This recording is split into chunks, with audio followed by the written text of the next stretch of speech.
C'est avec une très grande joie d'entrer dans votre foyer aujourd'hui.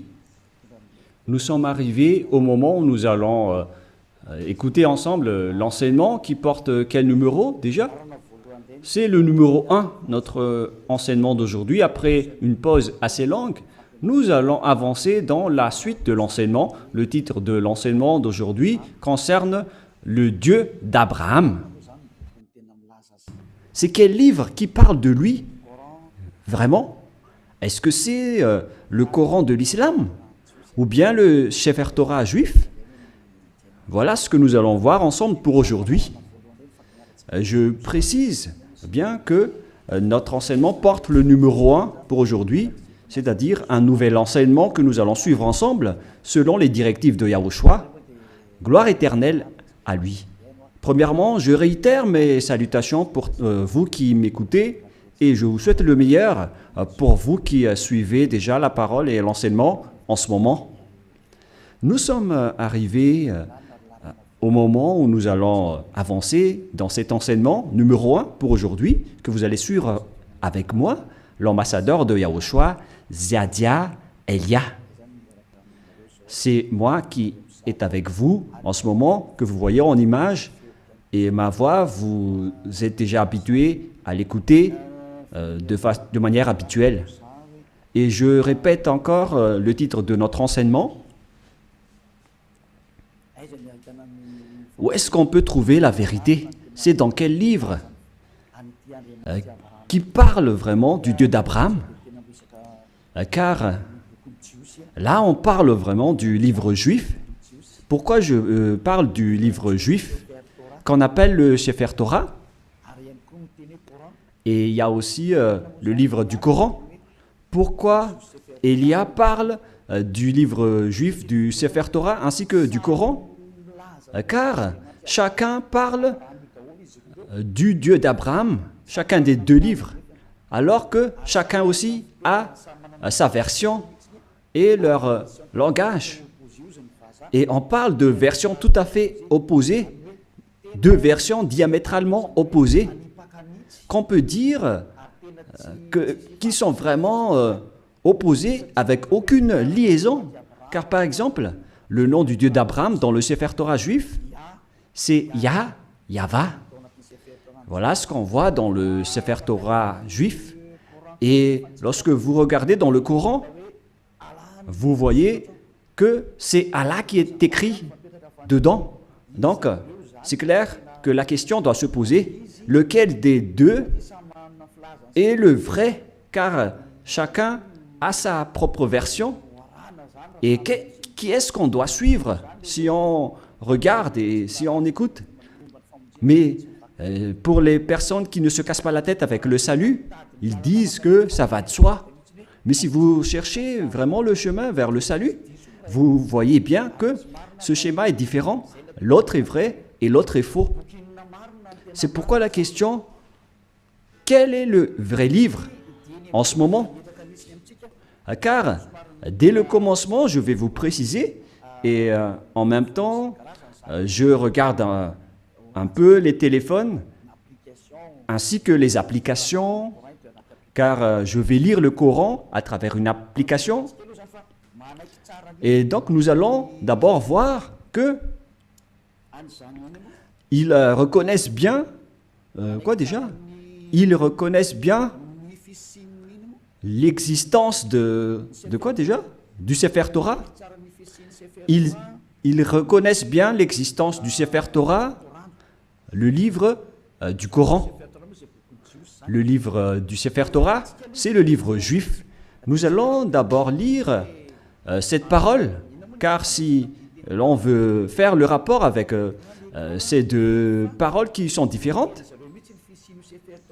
alors que le Coran reconnaît bien le Sefer Torah juif, le Sefer Torah appartient aux Juifs israéliens.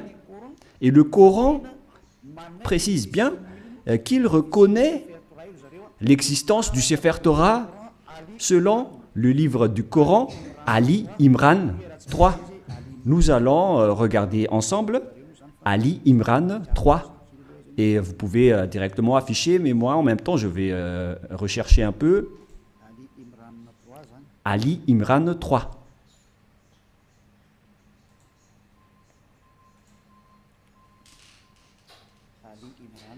Ali Imran, que vous pouvez déjà afficher, car là, je l'ai retrouvé. Le voilà. Ali Imran 3. Et nous regardons ensemble vers l'écran. Il y a donc une langue arabe et après, il y a la traduction. Il a fait descendre sur toi le livre avec la vérité. Confirmant le livre descendu. Et il fit descendre la Torah et l'Évangile, ce qui prouve que l'islam reconnaît bien que ce sont eux qui ont fait entrer la Torah ainsi que l'Évangile dans le verset 2, à l'Imran verset 2. Voilà ce qui est dit. Allah, pas de divinité à part lui. C'est-à-dire qu'il n'y a pas aucun Dieu à part lui, le vivant, celui qui subsiste par lui-même.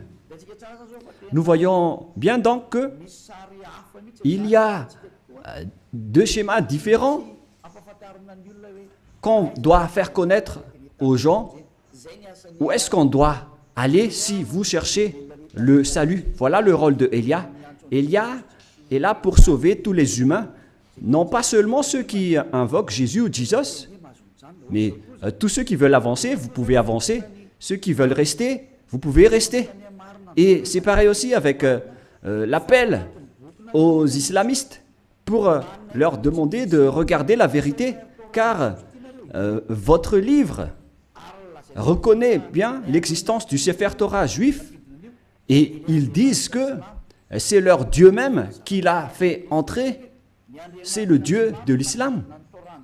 C'est vraiment grandiose ce qu'il dit en disant que c'est le Dieu de l'islam qui a fait entrer le Sefer Torah juif ainsi que l'Évangile, le Nouveau Testament, dans lequel il y a l'histoire du Fils de Dieu qui figure dans la Sainte Écriture juive, que les islamistes ne reconnaissent pas du tout en disant que le Fils de Dieu n'existe pas car Dieu n'a pas du tout enfanté. Voilà notre problème. C'est-à-dire qu'il y a un schéma étrange concernant cette parole de Dieu qui vraiment possède la vérité. Et donc, nous allons suivre le titre qui raconte vraiment ce Dieu et qui a vraiment la vérité. Est-ce que c'est dans le Coran de l'islam ou c'est dans le Sefer Torah juif? Car ce sont les deux schémas opposants et qu'on doit confronter. Ce n'est pas qu'on va faire combattre le livre, mais on doit regarder la vérité à travers la parole. Et donc c'est clair que le Dieu de l'islam, selon eux, c'est lui qui a donné le Torah ainsi que le Nouveau Testament, la bonne nouvelle dans l'Évangile où il y a Yahushua, mais qu'ils ont changé au nom de Isha. Et les faux chrétiens l'ont changé en Jésus ou Jesus. Et certains nous demandent, est-ce que vous êtes chrétien? Moi, je réponds directement, nous ne sommes pas chrétiens. Car le Christ, plusieurs gens l'ont déjà changé en autre sens. Élia n'est pas chrétien. Élia suit Yahushua qui est l'élu. C'est celui que je suis. Voilà. Mais le Christ, le nom du Christ est déjà détruit. Et nous, on n'entre plus dans ce genre de choses étranges. Mais le vrai, le bien et le pur, c'est de suivre Yahushua, l'élu. Nous allons encore entrer dans ce sujet prochainement, mais on va dire d'abord que le livre de l'islam reconnaît Yahushua, mais ils ont juste changé son nom en Isha. Nous allons voir ça après. Mais dès le commencement, on voit bien que le Coran, ils reconnaissent bien le Sefer Torah juif. On parle ici du livre du Coran de l'islam. Donc là, c'est clair. Nous allons encore rajouter un autre verset. On va rajouter pour que ça soit bien complet dans vos écrits. Nous allons encore lire dans le livre de Al-Maïda, qui s'écrit Al-Maïda. Al-Maïda 44. Nous allons aussi lire Al-Maïda 44, que je vais encore rechercher un peu.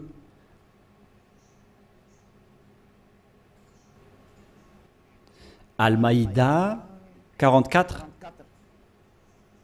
Al-Maïda 44.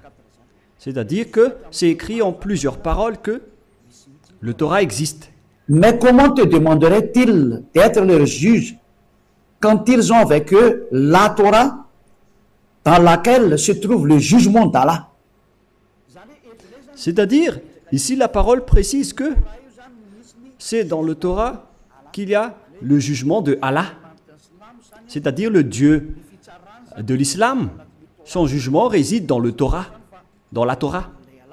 Et donc c'est clair à ce sujet-là que la Torah appartient à Allah, ce qui est étrange déjà. Mais qui est le vrai propriétaire de la Torah? Est-ce que c'est Allah ou bien Yahva? Toutes ces questions se posent, car nous voyons tous ensemble que les islamistes disent qu'ils sont les propriétaires de la Torah, d'après ce schéma, car le jugement de Allah pour les humains est dedans. Et bien évidemment, on va juger les humains, et ils disent que c'est dans le Sefer Torah juif. Et puis après cela, ils jettent en jugement, et ces gens-là sont nullement des croyants. Bon, on va laisser ça de côté, mais ici, on voit bien que la parole est très claire en disant que le Dieu Allah Islam est bien dans le Sefer Torah juif, ce qui est déjà étrange. Mais on va voir la vérité. Et malgré cela, nous allons encore regarder d'autres paroles pour bien compléter, pour bien prouver la parole de Élia. Nous allons lire dans Mariam 12. Attendez un peu parce que le livre s'est envolé. Mariam.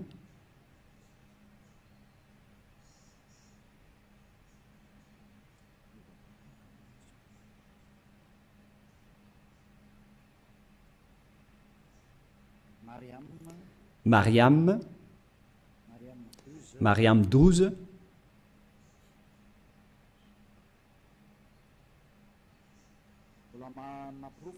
Ce qui, je suis encore en train de donner des preuves. Hein.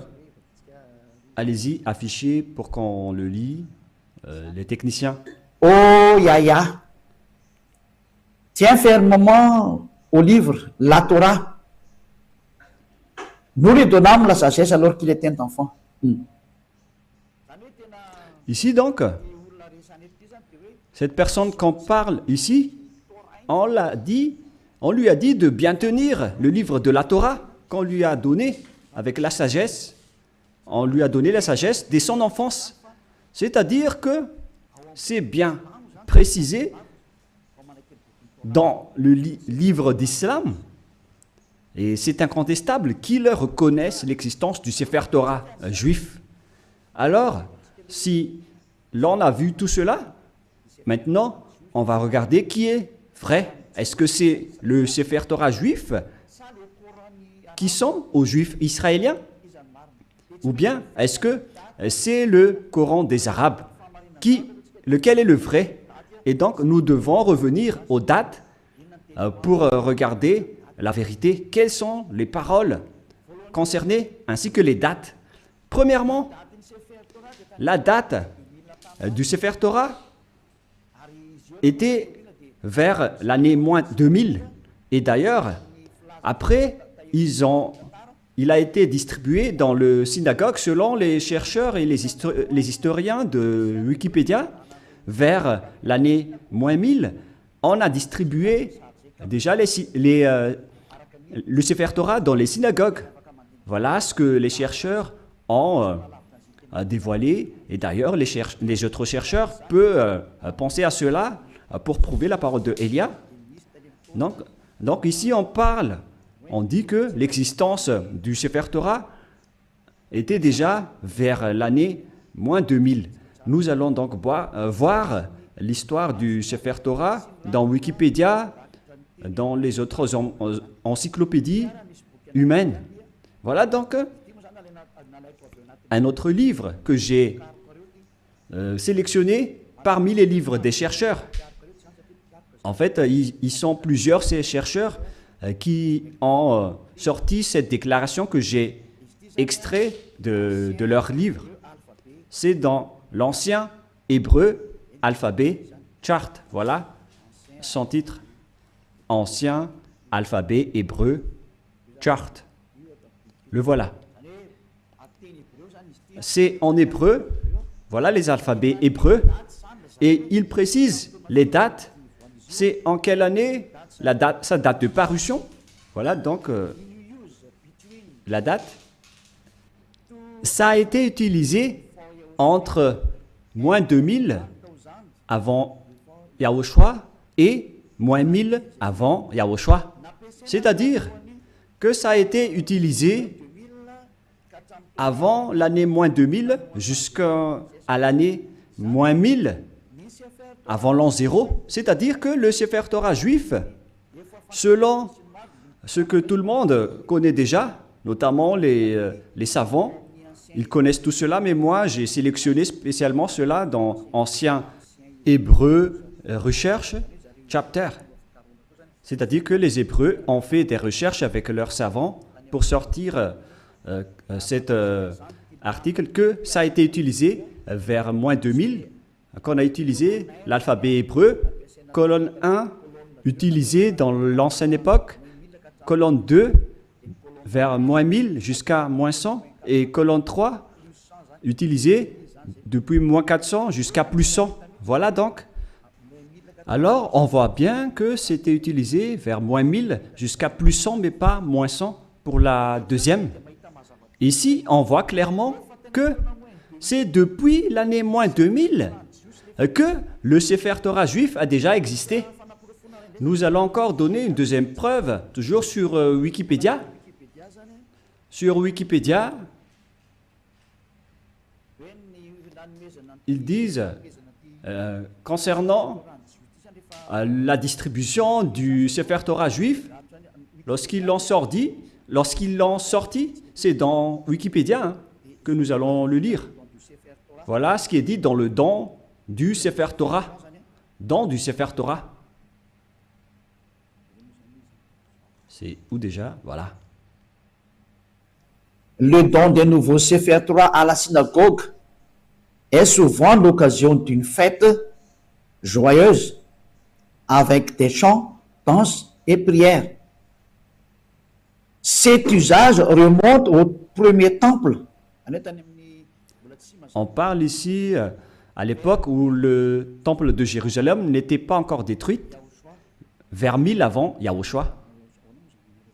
Mais le vôtre, ce n'est pas cohérent. Voilà. C'est-à-dire que ça a déjà existé depuis l'année moins 1000 concernant la distribution du Sefer Torah dans les synagogues. Les synagogues, ce sont des genres de petites églises. Si on compare avec le royaume de Yahushua, ce sont les VP, les petites églises régionales, etc.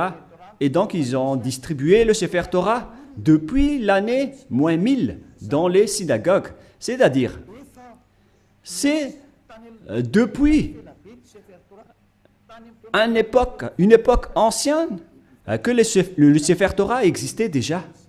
C'est-à-dire vers l'année moins 1000. Et on a déjà vu aussi qu'il a existé depuis moins 2000. Mais sa distribution dans les synagogues, c'était vers l'année moins 1000 avant l'an 0. Donc là, c'est clair et c'est bien prouvé que le Sefer Torah existait déjà avant l'année 0. Et vers l'année moins 1000, on l'a distribué dans les petites synagogues, dans les petites églises. C'est incontestable alors qu'il est très ancien. Et nous allons ensuite regarder concernant le Coran de l'islam. Et si je vous dis tout ça, c'est par amour pour vous les humains, avant votre anéantissement. Élia vous dit de vous retourner. Il n'y a plus rien à faire pour votre terre. Sa destruction est arrivée. Et moi je dis à tous les humains de revenir vers le propriétaire de cette terre qui va être détruit, car vous ne pouvez plus l'empêcher en ce moment, c'est déjà en cours. Et si vous ne, tant que l'histoire ne vous frappe pas, alors sachez, vous tournez. C'est pourquoi ce salut en sauve tout le monde, sans exception, pour que personne ne soit plus trempé. Car les pécheurs ont été tous trempés. Et on est en train de sauver les pécheurs pour que vous ne péchez plus. Et les gens qui sont avec Élia ne pêchent plus. Est-ce que vous ne désirez pas ça? L'objectif de prier, c'est de ne plus pécher. Mais si vous êtes encore pécheur, n'espérez pas d'aller vers le Dieu d'Abraham. Les pécheurs n'iront jamais auprès du Dieu d'Abraham. Vous êtes en train d'être baratiné par les gens. Vous seriez perdu en enfer et dans le lac du feu. Voilà votre finalité. Alors faites bien attention. Et là, maintenant, on va voir à quel moment le Coran de l'islam a existé. Toujours dans le livre du Coran que nous allons prendre sur Wikipédia, date de parution. Le livre de l'islam a été proclamé vers l'année plus 612. Plus 610 jusqu'à 632. Proclamé de 612 jusqu'à 632. Et il y avait eu une autre édition après 632, 634, etc. C'est-à-dire qu'il a existé aux alentours de l'année 612 concernant l'existence du Coran de l'islam. Ce n'est pas le Coran juif, mais c'est le Coran de l'islam, c'est-à-dire aux musulmans. Donc, il s'agit d'un livre récent qui est différent du livre juif. C'est vraiment un livre différent. C'est pourquoi le nom de leur Dieu n'est pas pareil que le nom du Dieu juif. Le nom du Dieu juif qui est Yahweh et le nom du Dieu de l'islam c'est Allah. Alors lequel on doit choisir? Car chacun dit qu'il connaît le Torah, la Torah. Et si vous avez vu cette date, bon, donc moi je vais bien le montrer pour démontrer l'originalité de l'histoire du Coran. Et il y a encore plusieurs histoires, mais on va voir un peu en bas les paroles divines, les créations musulmanes, etc. Et ici, on voit en bas la date de parution que je vous ai montré tout à l'heure. Date de parution proclamée de 610 à 612 jusqu'à 632. C'est-à-dire vers l'année 610. Voilà l'existence du Coran. C'est incontestable, tout le monde le connaît. La question qui se pose, si on veut regarder la vérité sans favoritisme, si on veut voir la vérité sans favoritisme, qu'est-ce qu'on doit suivre? Qui est-ce qu'on doit suivre? Car les deux livres parlent du Dieu d'Abraham et ils reconnaissent tous le Dieu d'Abraham. Et lorsqu'on a regardé les dates, la date du Sefer Torah était vers l'année moins 2000, son existence. Et vers l'année moins 1000, sur Wikipédia, c'est prouvé qu'il a été distribué le Sefer Torah, on l'a distribué dans les petites synagogues. C'est-à-dire qu'il s'agit d'un livre très ancien, le Sefer Torah. C'est lui qui a conservé les anciennes paroles. Et donc, si on regarde bien, qu'est-ce qu'on doit prendre? Est-ce que vous allez prendre le livre qui était né vers plus 600 de l'islam? Est-ce que c'est là qu'on doit voir la vérité sur le Dieu d'Abraham, ou bien vers celui qui était vers moins 2000?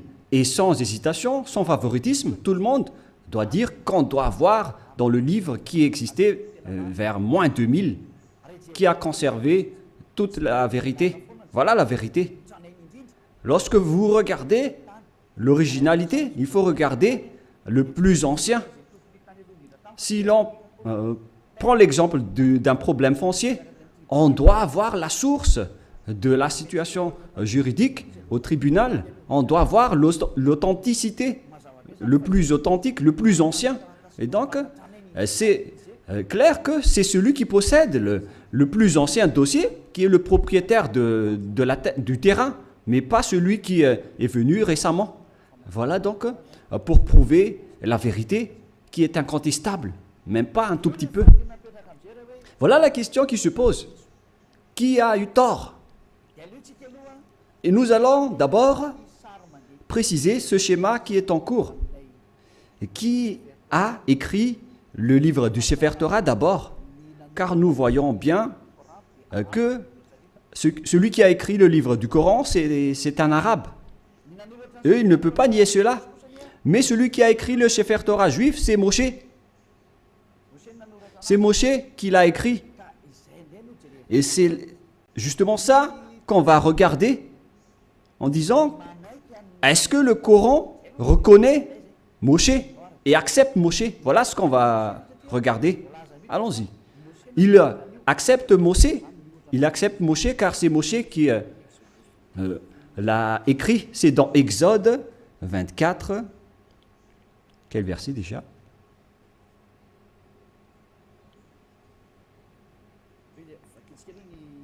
Nous allons d'abord lire sur Wikipédia. Nous allons lire sur Wikipédia concernant le livre de la Genèse pour voir qui l'a écrit. Nous allons lire le livre de la Genèse sur Wikipédia qui a été écrit par les chercheurs mondiaux. Donc le livre de la Genèse ainsi que les autres livres, qui les ont écrits? L'Exode, et etc. Le livre de la Genèse.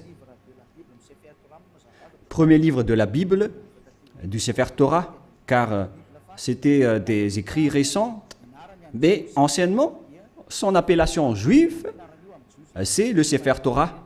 Et ça n'a pas changé ce nom juif, mais ce sont les autres nations qui l'ont changé en Bible. On parle ici du Sefer Bereshit, le commencement ou la Genèse. L'auteur traditionnel, ils l'ont précisé ici que c'est Moïse qui l'a écrit. Et il y a aussi d'autres auteurs avec d'autres remarques concernant d'autres auteurs anonymes. Mais Moshe a donc regroupé les écrits et qui les a conservés dans un seul livre. La raison, c'est que Moshe a reçu l'ordre de les écrire et Moshe les a écrits. Nous allons lire cette histoire dans le livre du Sefer Torah juif, dans le livre d'Exode, chapitre 24. Moshe a eu la parole qu'il devait écrire les paroles de Yahvé. Exode, chapitre 24, verset 4. Ce qui veut dire que l'histoire du livre de la Genèse, de l'Exode, Lévitique, Nombre et Deutéronome, ce sont tous des livres écrits par le grand-père Moshe. Moshe écrivit toutes les paroles de Yahvé. Puis il se leva du bon matin, il bâtit un autel au pied de la montagne et dressa 12 pierres pour les 12 tribus d'Israël. C'est-à-dire que c'est Moshe qui a écrit le Sefer Torah. C'est bien clair dans le verset 4 qui est bien clair. Moshe écrivit toutes les paroles de Yahvé. Personne ne peut plus contester cela en disant que c'est une autre personne qui l'a écrit. Donc l'ancien Sefer Torah, le plus ancien, c'est Moshe qui a écrit tous ces livres selon ce qui est dit dans le Sefer Torah, dans le livre d'Exode, qui est un livre de Moshe. Et nous allons voir maintenant si les islamistes acceptent Moshe. Et si les islamistes acceptent Moshe, alors on ne peut plus nier la vérité sur le Sefer Torah. Directement, le Sefer Torah est vrai et incontestable. Si vous allez encore contester cela, vous avez tort, car si vous acceptez la vérité sur son auteur, alors que Son nom figure bien dans le Sefer Torah. Il s'appelle Moshe dans le Sefer Torah, mais le Coran de l'islam l'a changé en Mosha. Voilà leur appellation, et tout le monde connaît cela. Et nous allons donc voir s'ils acceptent Moshe dans le Coran de l'islam. Si une fois vous l'acceptez, et nous allons le voir ensemble, alors il faut que vous vous tournez vers la vérité. Voilà la sagesse. Il faut aller vers la vérité. Le rôle de Elia est d'expliquer, de prouver. Si vous ne voulez pas écouter, tant pis pour vous. Mais mon rôle, c'est d'expliquer, de prouver, comme j'ai prouvé aux personnes qui appellent Jésus en disant que vous avez tort. Regardez-vous, vous êtes pécheurs. Et même le livre du Coran précise bien que tous les islamistes sont pécheurs. Et ce qui est pire, c'est qu'ils vont être tous jetés en enfer. Et ils connaissent tout cela. Et ils disent que on va les sélectionner petit à petit de l'enfer après. La question que je vous pose, par quel moyen vous allez quitter l'enfer? Car c'est écrit dans votre livre, ma venue, c'est de sauver les humains sans exception. Voilà le grand amour. C'est sauver tout le monde en tant qu'humain. Comment vous allez échapper à l'enfer? Par quelle solution? Et ne répondez pas bêtement. Il faut donner une vraie solution. Car dans votre livre, il est également écrit que vous n'avez pas le pouvoir de purifier ou de rendre parfaite une personne. C'est écrit dans votre livre. Vous n'avez pas le pouvoir de changer une personne en une personne vraie et parfaite. Alors, comment vous allez échapper à l'enfer? La question qui se pose. Après votre mort, vous irez en enfer et comment vous allez quitter cette zone? C'est vraiment pire. Hein? Je ne sais pas si vous avez déjà entendu cela, mais lorsqu'on discute avec les gens, ils acceptent que c'est vrai. Et lorsqu'on les pose la question, comment vous allez échapper à cela? Et après, ils donnent des réponses bêtes. Si vous êtes en enfer, alors vous êtes méchant, vous êtes puni. C'est là que les adultères, les voleurs, les idolâtres, ils vont être jetés en enfer et dans le lac de feu et de soufre. Mais dans le livre de Sefer Torah juif, il est dit que si quelqu'un est jeté là-bas, il ne pourrait plus y échapper. Souvenez-vous bien de cela. Donc, on va voir maintenant que est-ce que le Coran accepte Moshe ou Moïse pour les catholiques romains et les protestants. Pour les protestants, Moshe. Pour le Sefer Torah original, c'est Moshe. Et pour le Coran de l'islam, c'est Mosha, mais c'est le même. Nous allons donc chercher cette parole. Est-ce que le Coran accepte les prophètes? Voilà ce qu'on va lire en premier.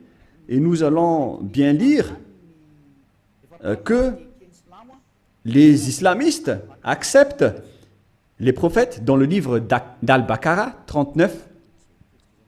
Nous allons devoir préciser un peu la recherche sur Al-Baqarah 39. Veuillez patienter un tout petit peu car je suis en train de rechercher. Al-Baqarah. Quel verset déjà? Quel chapitre? 39, 36, 37, 38, 39.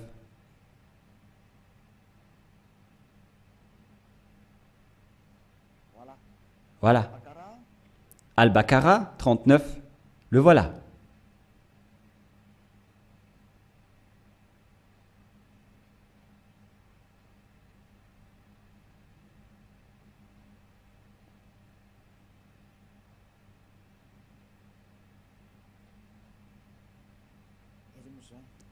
Où il est passé déjà? Voilà. Nous allons lire à partir du verset 38 et 39. Nous dîmes, descendez d'ici, vous tous, toutes les fois que je vous enverrai un guide, c'est-à-dire lorsqu'ils vont envoyer un guide parmi vous pour vous guider, celui qui vont les suivre n'auront pas de crainte ou de terreur, etc. Voilà. Verset 39. Et ceux qui ne croient pas à nos messagers, quiconque ne croit pas à nos messagers, c'est-à-dire leurs prophètes, et traite de mensonges nos révélations. C'est-à-dire que c'est de la mensonge qu'ils ont transmis aux messagers.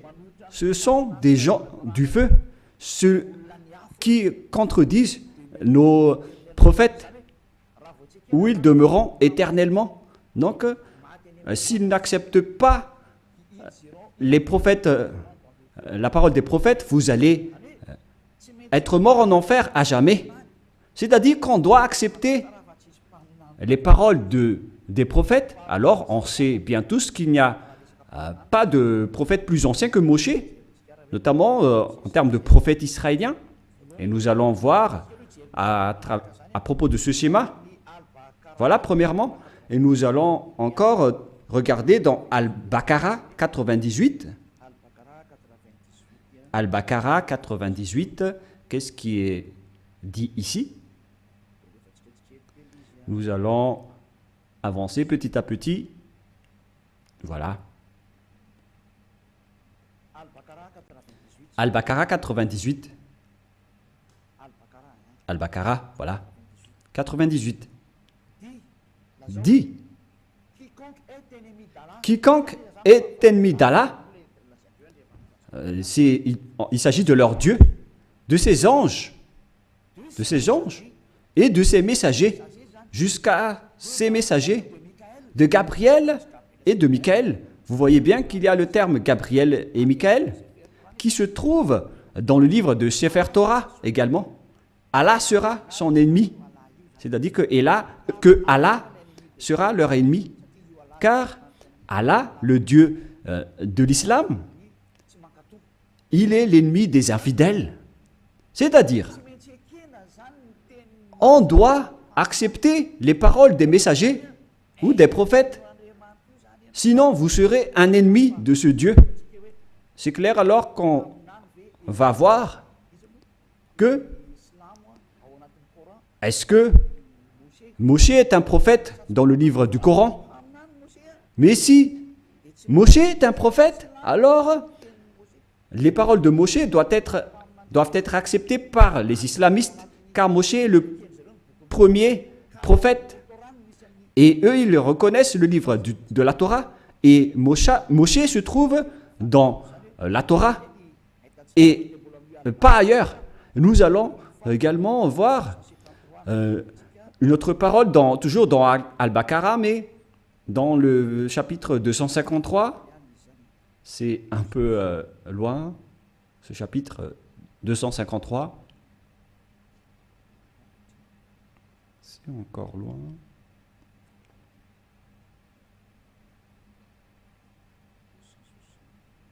« 260, nous allons revenir un peu, nous allons un peu trop loin. Là, on est en train de trop rechercher. 200 et combien? J'ai dit déjà. «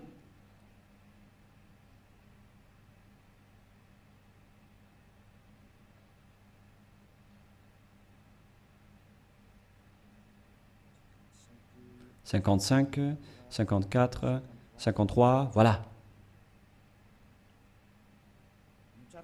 Écoutez bien ceci. Parmi ces messagers, nous avons favorisé certains par rapport à d'autres. Il en est à qui Allah a parlé. C'est-à-dire, parmi les prophètes et les messagers, il y a des hauts gradés par rapport aux autres.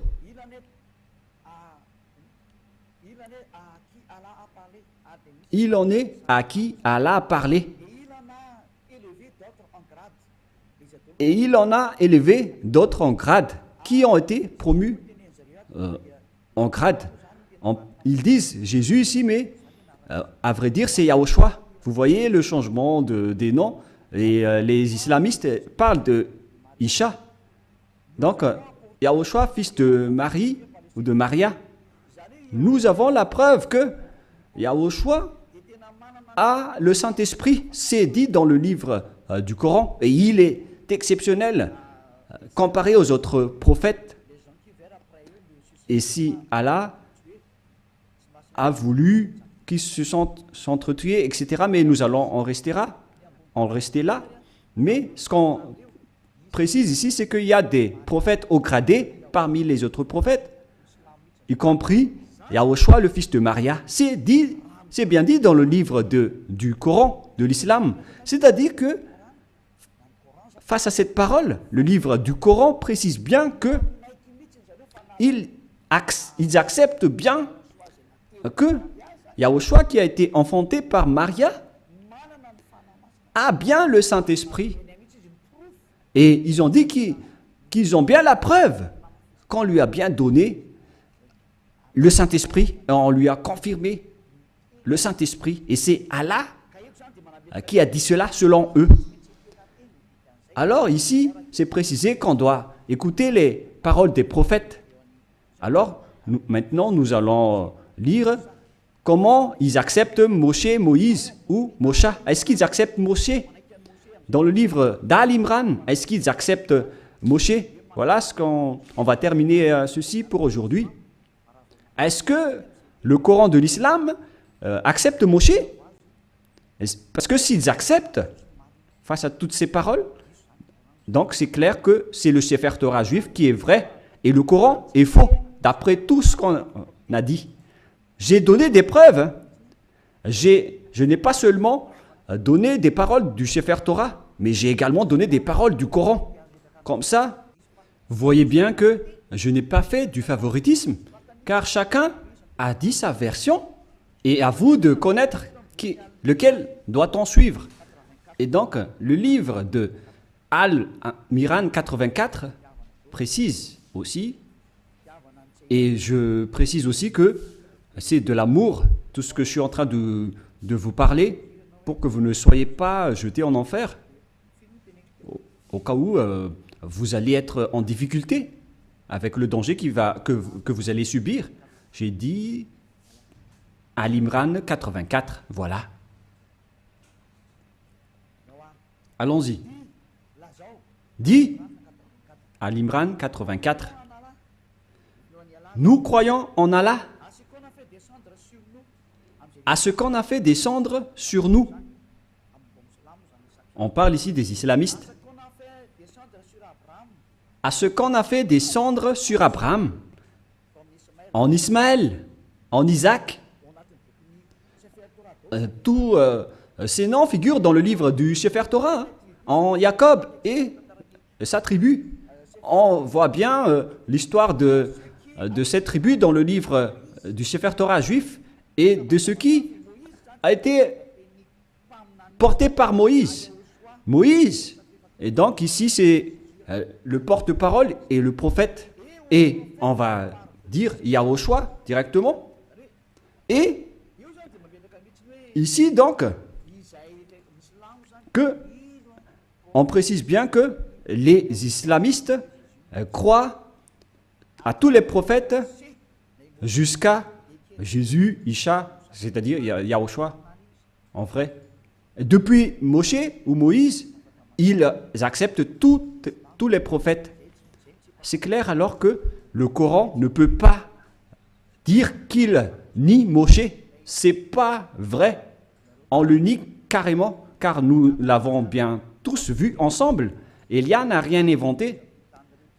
Élia n'a rien inventé. C'est le salut. Le danger arrive sur votre terre. C'est le devoir de Élia de vous sauver. Mais si vous ne voulez pas être sauvé, vous avez déjà écouté, tant pis pour vous. Mais j'espère que vous allez être sauvés. Nous allons encore voir une autre parole dans Mariam 51. Où se trouve le livre de Mariam 51.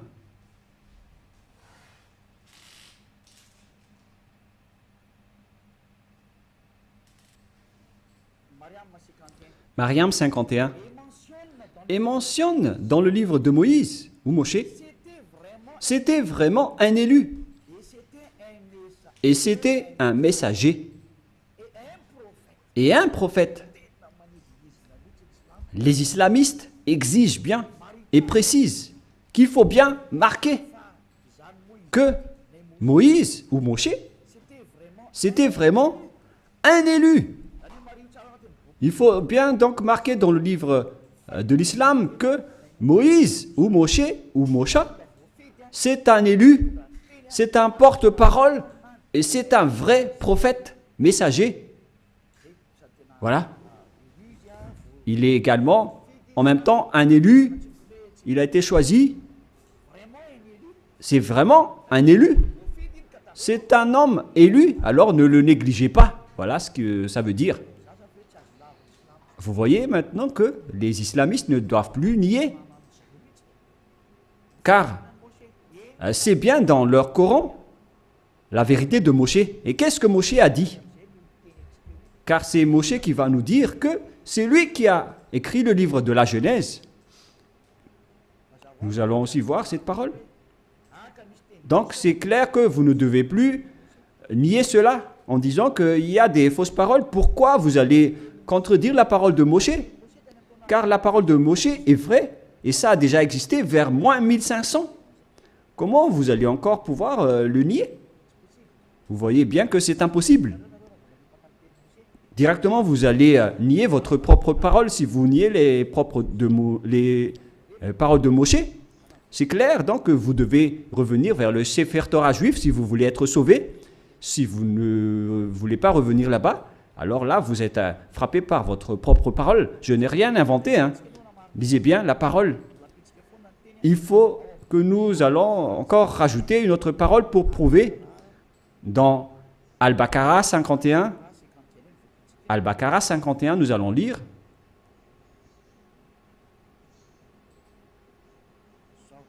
Voilà. Al-Baqarah 51. Et rappelez-vous, lorsque nous donnâmes rendez-vous à Moïse pendant 48 Et rappelez-vous que lorsque nous avons donné rendez-vous à Moshe pendant 40 nuits, lorsqu'il était allé sur la montagne, puis en son absence, vous avez pris le veau. Il se tourne ici vers les Israéliens que, en l'absence de Moshe, vous avez pris le veau pour idole, c'est-à-dire un statut idole, et vous étiez injuste à l'égard de vous-même en adorant autre qu'Allah. Et donc vous avez adoré un bœuf qui est injuste devant le Dieu de l'islam qu'ils appellent Allah. Vous voyez bien qu'on parle ici d'un sujet juif. Donc les islamistes acceptent que Moshe était bien monté sur la montagne, alors qu'on voit cette histoire dans le Sefer Torah juif qui existait déjà vers moins 1500, qui est bien loin comparé au livre du Coran qui a existé vers plus 600. Les dates ne sont pas vraiment ne sont pas du tout proches. Et si on écoute tout cela, on doit bien penser, est-ce que on doit nier encore le Sefer Torah juif et pour confirmer que les paroles de Moshe sont incontestables? C'est le livre de Coran qui le dit. Je n'ai rien inventé. Nous allons encore regarder une autre dernière parole dans le livre de An-Nisha 163. An-Nisha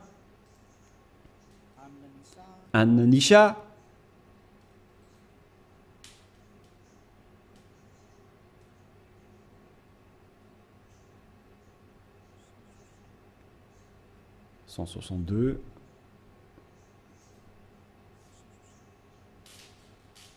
Là, c'est 160 et combien?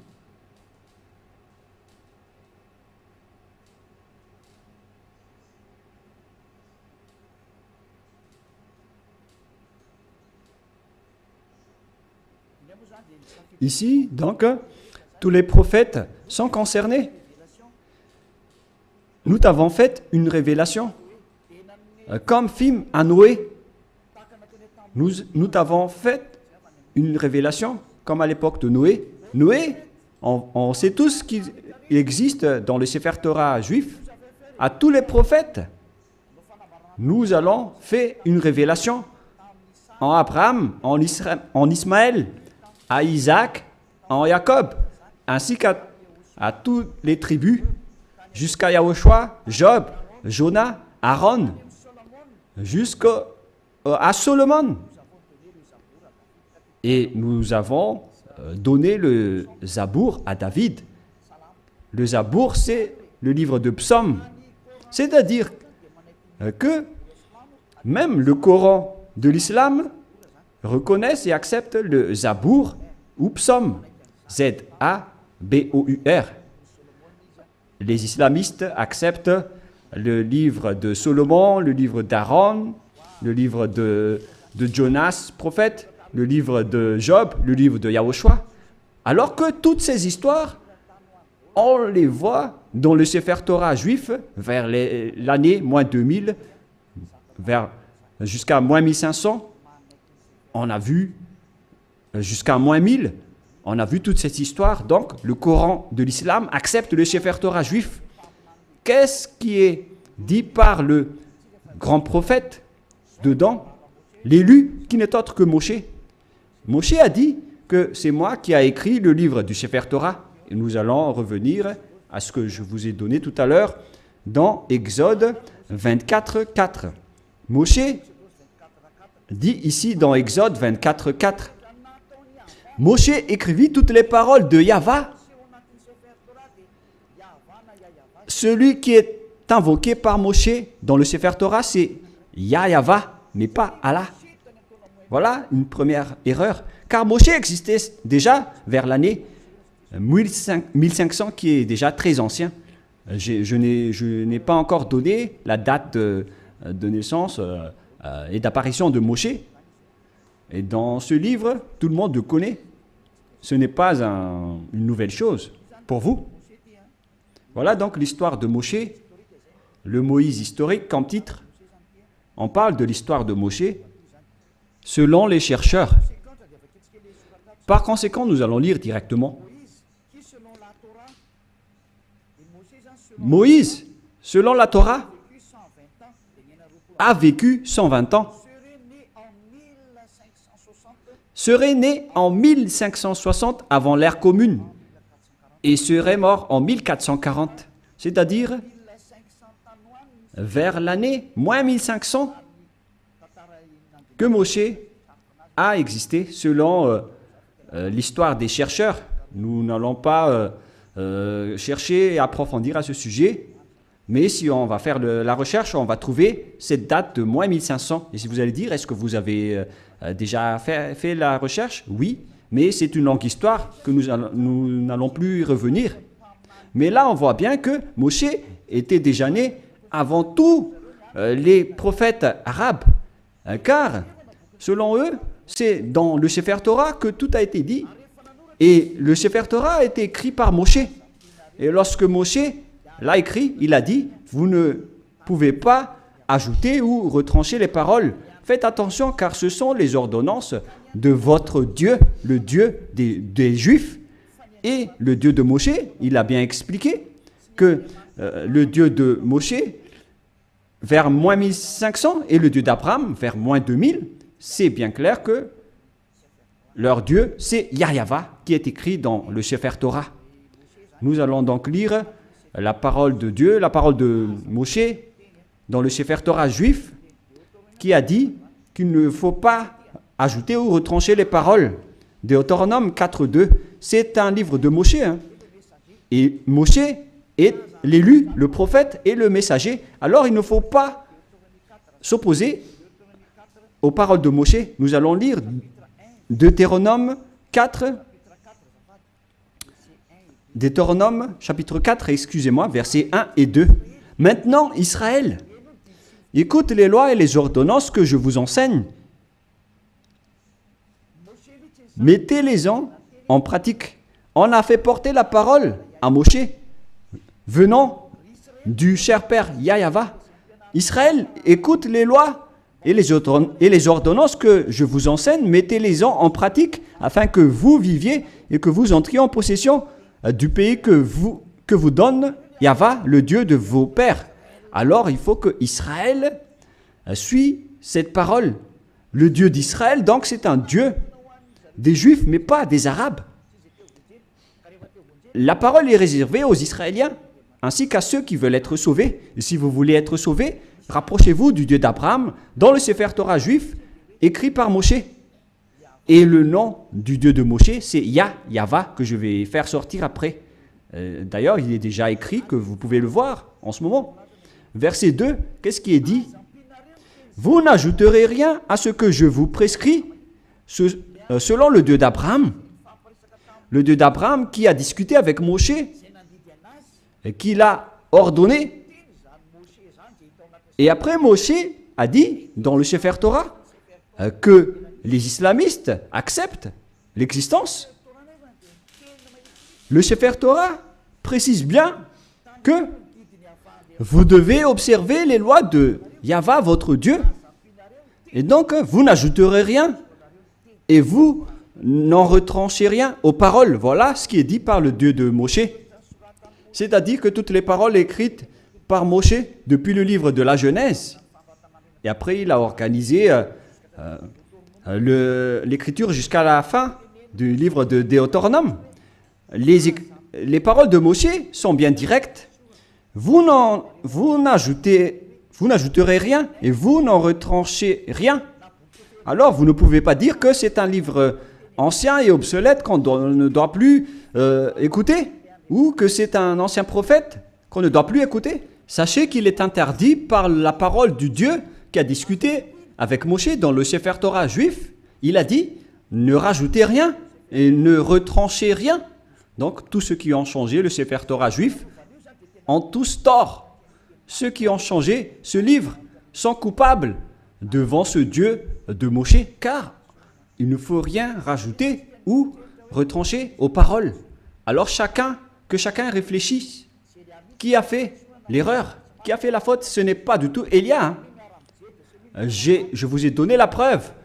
Et que chacun regarde et lit et écoute qui a eu tort. Et si les jugements se déroulent parfaitement, on a tous vu que celui qui a changé le Sefer Torah juif aura tort. Car c'est Moshe qui a précisé qu'on ne peut ni rajouter ni retrancher les paroles qui sont dedans. Car ce sont les lois de Dieu, les lois de Yahva qui a envoyé Moshe vers l'année 1500. Il est le plus ancien des prophètes. Et il a écrit le Sefer Torah directement. Et ce prophète a dit qu'il ne faut pas ajouter ni retrancher mes paroles selon le Dieu d'Abraham. Car si vous allez faire ça, vous allez être en conflit avec lui. C'est interdit pour vous de faire cela. Alors que chacun réfléchisse pour ceux qui l'ont changé. Et je vais confirmer la parole de Moshe. Moshe a encore dit que vous devez uniquement écouter les paroles des prophètes israéliens. C'est également ces paroles. Alors que chacun réfléchisse face à tout cela, qu'est-ce qui se passe sur cette terre? Pensez-y, prenez une décision pour ceux qui vont être sauvés. Rapprochez-vous du Dieu d'Abraham, celui qui a envoyé Moshe. Son nom c'est Yahva. Alors revenez vers le Sefer Torah juif. Voilà la seule sagesse. Voilà ce que le Dieu de Moshe a dit dans Deutéronome 18, pour terminer. Deutéronome 18, 15. Oh, ton Dieu suscitera du milieu de toi, d'entre tes frères, un prophète comme moi. Vous l'écouterez. Et c'est lui qui a dit, à présent les Israéliens, écoutez ma loi et mes ordonnances. Il se tourne vers les Israéliens à ce sujet-là. Tu susciteras du milieu de toi, d'entre tes frères, un prophète comme moi, et vous l'écouterez. Vous ne pouvez pas écouter d'autres prophètes à part les prophètes israéliens. Si vous écoutez d'autres prophètes, alors c'est injuste. Quels que soient les autres prophètes, c'est Moshe qui le nie. Et c'est le Dieu de Moshe qui l'a dit. Et c'est le Dieu Yahva qui a envoyé Moshe, le prophète, qui a dit que vous ne devez écouter que les prophètes israéliens. Pour terminer, nous allons lire le verset 18 et 19. Deutéronome 18, 18, 19. Je leur susciterai du milieu de toi, de leurs frères, un prophète comme toi. Je mettrai mes paroles dans sa bouche et il leur dira tout ce que je lui commanderai. Et si quelqu'un n'écoute pas mes paroles qu'il dira en mon nom, c'est moi qui lui en demanderai compte. Selon ce Dieu d'Abraham, c'est le Dieu d'Abraham qui a déclaré que quiconque n'écoute pas ma parole, je vais les juger. Qu'est-ce qu'il a dit? Vous devez uniquement écouter les prophètes israéliens. S'ils ne sont pas israéliens, alors c'est pas correct. Selon le Dieu d'Abraham, il a dit que vous devez écouter les prophètes israéliens. Et le prophète israélien qui a écrit cela, c'est Moshe, que vous acceptez dans le livre du Coran. Le Coran accepte précisément qu'il est accepté en tant que prophète, messager et élu. Donc si vous niez Moshe, ce Dieu d'Abraham va vous juger. Et nous allons terminer avec le nom du Dieu d'Abraham. Son nom c'est Yahva. Nous allons lire dans le livre de l'Exode pour terminer. Et après que chacun réfléchisse sur cette grande bonté, car c'est un salut pour vous. Nous sommes arrivés pour vous sauver. Le sage voit le danger et se cache, mais le fou avance et regrette. Exode 15:2. Yahva est ma force et le sujet de mes louanges. C'est lui qui m'a sauvé. Il est mon Dieu, je le célébrerai. Il est le Dieu de mon Père. Je l'exalterai. Yahva est un vaillant guerrier. Yahva est son nom. Donc, le nom de ce Dieu dans le Sefer Torah, c'est Yahva. D'ailleurs, nous avons le Sefer Torah que nous allons montrer pour terminer dans Exode 15:2.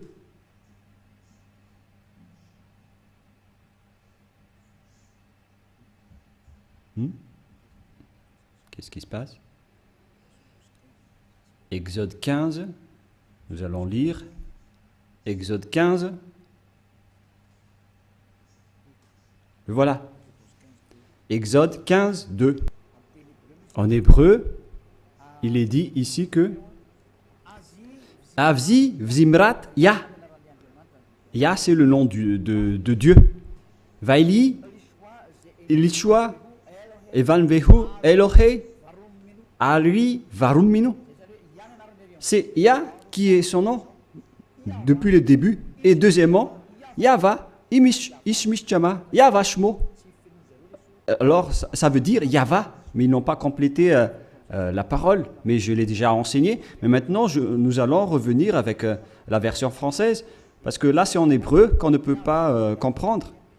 C'est dans Exode 15:3. Yahva est un vaillant guerrier. Yahva est son nom. Et le nom du Dieu invoqué par Abraham et par Moshe dans le Sefer Torah juif, que le Coran accepte, qui existait vers moins 2000 et moins 1500. Il précise que le nom de ce Dieu d'Abraham qu'ils ont appelé à eux deux, Abraham et Moshe, le nom de ce Dieu, c'est Yahva. Et donc, si vous ne suivez pas cela, imaginez et pensez que vous avez fait une grosse erreur. Si vous mourrez dans cette situation, vous irez en enfer. Écoutez ma parole, c'est de l'amour, ce n'est pas de la diffamation, c'est de la preuve pour la parole. Le sage voit le danger et se cache, mais le fou avance et le regrette. J'espère que vous tous qui m'avez écouté, vous allez vous tourner vers la vérité, le Dieu d'Abraham, le Dieu de Moshe qui est incontestable. Suivez Yahva, suivez Yahushua. Écoutez la parole du Dieu d'Abraham dans le Sefer Torah juif pour votre sagesse. Nous allons prier ensemble. Merci infiniment, Père Yahva, pour toutes ces paroles. J'ai fait connaître à tout le monde entier ta vérité. Je les ai donné la preuve concernant ta vérité, ainsi que l'injustice que les gens ont pratiquée jusqu'à maintenant. Elia te demande d'ouvrir la raison des gens pour qu'ils se repentissent et pour être guéris. Montre-nous ta gloire et ta bonté, Père Yahva, car c'est le moment de donner la vérité. C'est la dernière heure, le dernier moment pour faire revenir la raison des gens, pour se tourner vers toi. Le sage voit le danger et se cache, mais le fou avance et le regrette. Père Yahva, la gloire éternelle est uniquement à toi. On va faire revenir vers toi ta gloire ton respect et ta vérité. Voilà la mission que tu as confiée à Elia. Gloire éternelle à toi, Père Yahva. Et au nom de toi, Yahushua. Alléluia. Amen. Je vous souhaite à tous d'être bénis par Yahushua et à notre prochain rendez-vous. Au revoir.